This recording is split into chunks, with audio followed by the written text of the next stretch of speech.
All right, what's up, y'all? This ain't gonna be a long video. Well, I say that now. This video may be long. I don't know. I'm gonna give y'all 3 ways to improve world wrestling entertainment. Now, I narrowed it down to 3 because these are the things that mean the most to me. If you have 3 things that you would do, leave me in the comments down below. If you disagree with any of the things that I have, let me know. And yeah, I'm gonna check my notes real quick. What's my first one? Here we go. Number 1, and this is a direct note to Triple H. Every story does not need to be a slow burn. Now, in the days of Vince McMahon and his level of booking, me as a wrestling fan, I longed for long-term stories. Now, did Vince tell long-term stories? Yes. Were they good? Most of the time, no. Were they prosperous? You know what I'm saying? Did they lead into something more? Sometimes they did. Sometimes they didn't, you know? Vince only did long-term stories for the wrestlers he cared about. If he didn't care about you, you weren't getting a long-time story. With Triple H, it seems he's trying to give everyone a long-term story. You know, Judgment Day have one. The Bloodline have one that's probably going to go on forever, you know? The Alpha Academy and American, they have one. There's a lot of slow burn stories in wrestling right now. And I feel that's Triple H's way of booking, which is cool. You know what I'm saying? I'm not mad at it. I just think that at some point, there needs to be some stories that like stay for like 3-4 weeks and then you're done. You know, like the Austin Theory and Grayson Waller thing. I feel like they're like procrastinating on Austin Theory turning on Waller, excuse me. And I don't know why. You know what I'm saying? Like, we all know what's about to happen. So why are you prolonging it, you know? Now, this could be something like they don't really trust Theory at the moment, which is it makes sense. You know what I'm saying? Because to me, Austin Theory hasn't been the same since Cena demolished him on the mic that one time. Once you get in that ring and Cena gets right with you, there's only 2 things you can do. You either become Roman Reigns and don't lose ever, or you're just done. And not many people can just transition from that. Not many people can get destroyed by John Cena and fight back. Theory, he has not been able to fight back yet. And I feel like he's in a spot right now where even if he was to turn on Waller on Friday, on this upcoming Friday, let's just say he turns on Waller, I don't know if that can save him. And I feel it would have been better for him if they didn't just stretch it out for so long, you know? You had to go through the whole DIY thing, and now the Bloodline is tag team champions. And now they're trying to tell a story of like Theory speaking for Waller and getting Waller in matches he doesn't want to be in because Waller did it to Theory. It's just a story that doesn't need to be long term. We all know what the finish line is. You know what I'm saying? This doesn't have to be so drawn out. But that's one thing. Just not every story has to be long term. That's my number 1 thing. Number 2, build more women's tag teams. Now, you have the tag team championships. Some people want the belts to be burned completely. And I understand why. Do I agree? No. But I understand why people want that. Because it seems like you have these tag team championships. And to me, if I was head of all this stuff, Bianca and Jade would still be champion right now. Bianca and Jade would stay champion until I have built up another tag team or another 3 tag teams that can realistically beat Bianca and Jade. Because think about it. Bianca and Jade together as a team, they look like they shouldn't lose anything ever. You know what I'm saying? Jade is already super protected, and she hasn't even been in the company for that long. And Bianca is super duper protected. You know what I'm saying? She barely ever gets pinned, barely loses. And when she does, it's a really big deal. Now, you combine 2 of the biggest, the most well-protected women superstars, well, men or women, because Bianca and Jade are damn near booked than a lot of the men. They're definitely booked better as far as wins and losses go. But you have those 2, and they lost in matches that, to me, they shouldn't have lost. You know? You have Isla Dawn and Alba Fire, who I love both of them. I think they're great tag team champions, too. But it seems like the championships have been bouncing around so much they haven't really meant the most since Mercedes and Bayley had them back during 2020. That's when I feel the belts meant the most. And the last time they felt important was when Bianca and Jade got them.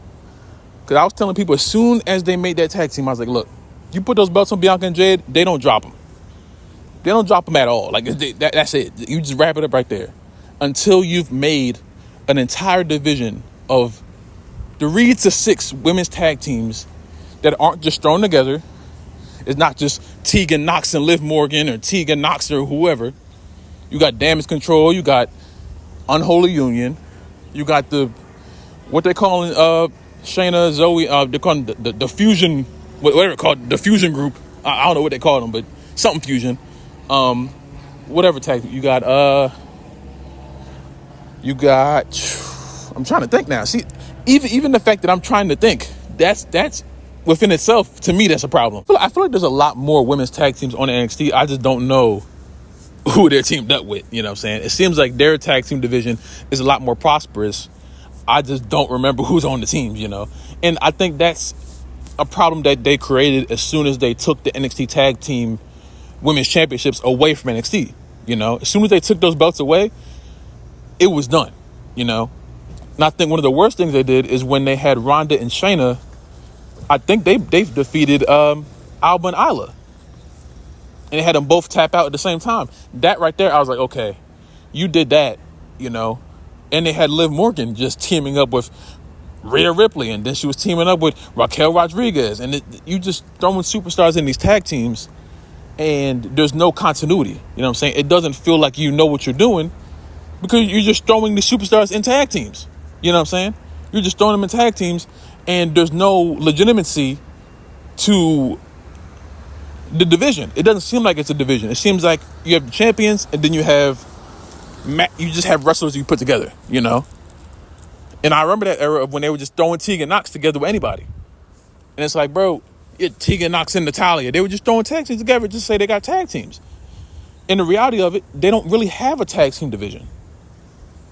They have a lot of women on the roster, but they don't have a real tag team division. I think that's what they're slowly trying to move towards.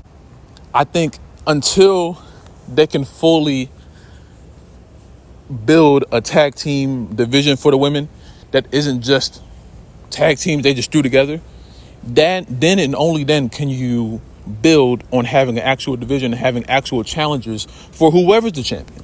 You know what I'm saying? That's why I thought Bianca and Jade were the best champions, because you can start there with them being the top and then work your way down. But now it's just, it feels weird, And I feel like they don't know what they're doing with those belts at the moment. Now, the last thing, creative stages and colored ropes. If you follow me on multiple social media pages, I'm one of the biggest spokespeople for wanting to bring back the color-coded ropes. Red for Raw, blue for SmackDown, whatever for NXT, it doesn't really matter. And another thing is creative stages. Because it seems like now it's just big screen. Just big screen.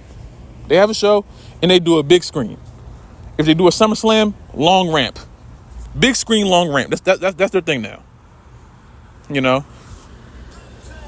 They do big screen, long ramp, and it's like, bro, please do something else. They have Bad Blood coming up soon. I would be very surprised if Bad Blood wasn't just a big screen. Wrestling was like Armageddon. It was like a big castle. You know what I'm saying? There's that picture of Jeff Hardy when he won a championship and he's standing on the castle. It looked crazy, Night of Champions. They had all the belts on on both sides of the Titantron, WrestleMania. And I remember when WrestleMania 40, when that stage was revealed, a lot of people didn't like it because they said it looked too much like, I forget what WrestleMania was. And I do think they used the exact same letter fonts they used for one of those WrestleManias, and they added the big XL. I didn't think the stage was that bad. I do think it could have been better. But even so with that, 39 was great.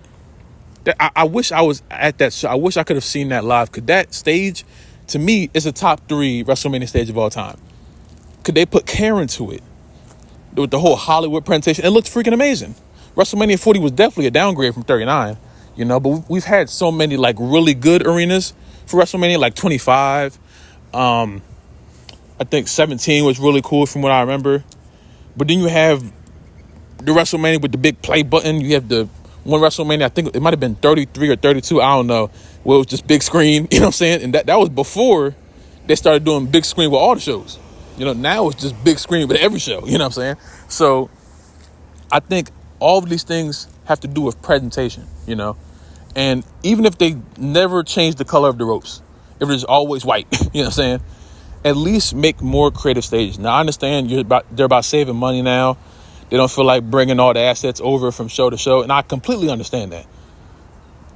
But it doesn't hurt to ask, you know what I'm saying? And I'm telling you, if you think that it doesn't matter, I promise you it does. I promise you the presentation of these stages, it matters so much. Even like when they had them on SmackDown with those big, like, I don't know what you would call them. It was like 2015, 2016, 2017 SmackDown, where they had like those big bars that like hung over, you know what I'm saying? And that was like a part of the entranceway. It looked cool. I think a few wrestlers hurt themselves on it because it looked damn near dangerous, but the thought was cool, and it's much better than just big screen, So these are the things that I wish they brought back. And I think cosmetically, it would bring a new feel to the shows, and it would help the presentation of the shows. You know what I'm saying? Because to me, nothing takes the air out of me when I see a show turn on and I just see big screen or long ramp. I know SummerSlam is going to be a long ramp, and I feel like we only get really interesting stages for WrestleMania, and I feel like that shouldn't be the case because we used to get unique stages for everything. And it's crazy because a lot of us look back on the Vince era as like, oh, Vince was terrible. But for some reason, Vince was spending money on these creative ass stages, Now, he could have been just throwing money at the damn, he probably didn't give a damn. But for some reason, during the Vince era, the creative stages were there for every show. And I mean every show, Raw, SmackDown included, beyond just the pay-per-views, So I highly doubt they're ever going to go back to making real creative stages, I think it's really just going to be big stage and or long ramp. And they only care about the stage when it's like WrestleMania or something, but it's worth a try. It's worth a shot, I do miss the days of the stages that like they looked cool. And it added so much more to when the wrestlers came out and when they won. It just looked cool, Sometimes it even adds to the match. I think it might have been a TLC show where Cena like pulled all the chairs down. There were still chairs hanging from the ceiling. And I think it was Cena and Wade Barrett. And he like pulled the chairs down and they all fell on Wade. That was like a really cool moment, I think they had Cena and Batista. I think it was like Over the Limit. There was like a car on the stage and Cena used the car to get Batista on it and attitude adjustment off the car through the stage. You know what I'm saying? It was like props and stuff. Even when they used to put the big logo on the stage, it used to be a big scratch logo on the stage. They used to do that.